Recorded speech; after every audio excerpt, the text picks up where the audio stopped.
ഈ ആനയോടുള്ളൊരു ഒരു മനുഷ്യൻ്റെ ഒരു വലിയൊരു ഇഷ്ടം. ആനയോടെന്ന് പറഞ്ഞാൽ സ്വന്തം മക്കളെ പോലും വലിച്ചെറിയും.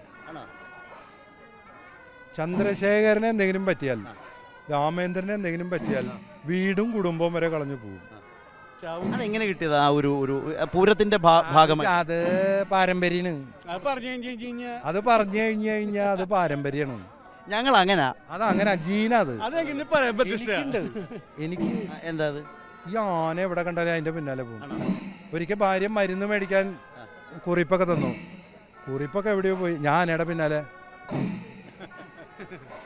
പിന്നെ കുറിപ്പ് തപ്പി പോകേണ്ടി വന്നു അല്ലേ?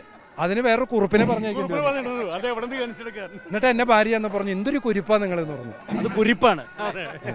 കുറിപ്പും കൊണ്ടുപോയവൻ ജയരാജ് വാര്യരുടെ ആനപ്രേമം കൂടി പറഞ്ഞ് നമുക്ക് നിർത്താം. അല്ല, എനിക്ക് ഈ എന്ന് പറഞ്ഞാൽ ഏത് ആനകൾ എനിക്ക് ഇഷ്ടപ്പെട്ട ആനകള് തൃക്കടവൂർ ശിവരാജു എന്നുകൊണ്ട് ആനയുണ്ട് കൊല്ലത്ത്, ഗംഭീരാന.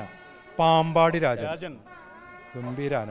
തിരുവമ്പാടി ചന്ദ്രശേഖരൻ, ഗുരുവായൂർ നന്ദൻ, പിന്നെ പാറന്നൂർ നന്ദൻ. പാറന്നൂർ നന്ദൻ. പിന്നെ ഏറ്റവും ഗംഭീരാന ഇപ്പോഴും ഗുരുവായൂർ ഗുരുവായൂർ പത്മനാഭൻ. പാറമേക്കാവ് രാജേന്ദ്രൻ. എത്ര ആനകളാണ്!